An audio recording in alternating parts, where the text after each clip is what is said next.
It's a proposal brought forward at a sensitive time.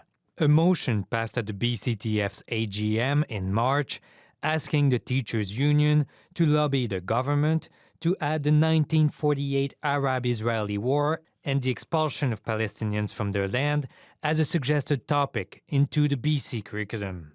The driving force? A group of teachers, some of them Palestinians, some of them Jewish, facing questions in their classroom about the Middle East and feeling uncomfortable answering them without guidelines. As a Palestinian educator, it's been challenging in the sense that I don't feel my people's history is represented right now, and there's not much mention of Palestine and Israel really in the curriculum right now. It's noticeably absent. It does impact the kind of background learning that teachers themselves do and are exposed to. And if something is in the curriculum, that means teachers would receive education about this topic and be much better equipped in order to have that discussion with students. The forcing of thousands of Palestinians from their homes is known in Arabic as the Nakba, or the catastrophe.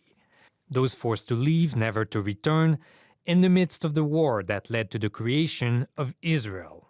This educational expert says if you wade into the Middle East conflict, you need to talk about the complete historical picture, and that includes the Nakba. I don't know how you could teach about the history of Palestine, Israel. I certainly don't think you could teach about the refugee issue over time and the historic roots of that. I don't think you could teach about that without the Nakba. It's a pivotal moment. It's a key issue. It's a historical root issue of what we're seeing today. But the movement to include the Nakba is facing backlash among members of the Jewish community.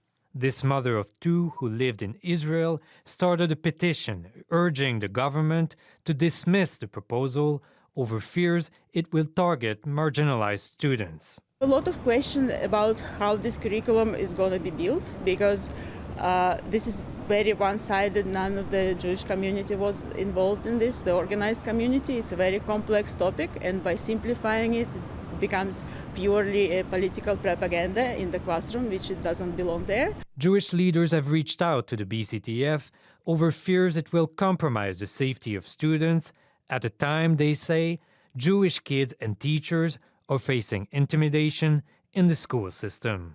Characterizing the return of the Jewish people to their ancestral homeland after more than 2,000 years of exile as a catastrophe, it is deeply offensive.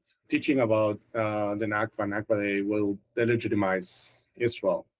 The delegitimization of the Jewish state leads to the demonization and erasure of not just Israelis, but Jewish Canadians who overwhelmingly support Israel. Marking the Nakba Day and teaching about it will worsen the division between students in the classroom. But not all people in the Jewish community agree. Tamara Herman's family survived the Holocaust. She says it shaped her view of the world, and she's actively fought against discrimination, including anti-Semitism. She feels it's necessary to teach kids the full history of the Middle East in order to break the cycle of violence in the region.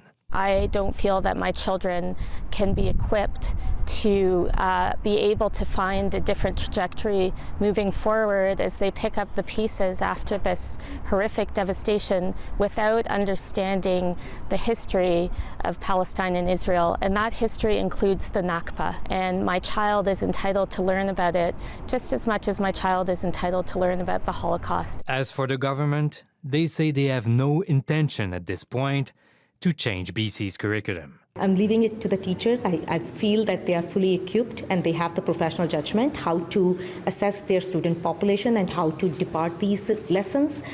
So this is what my expectation is, that every child is feeling safe in their schools. For CBC News, I'm Plourde in Vancouver.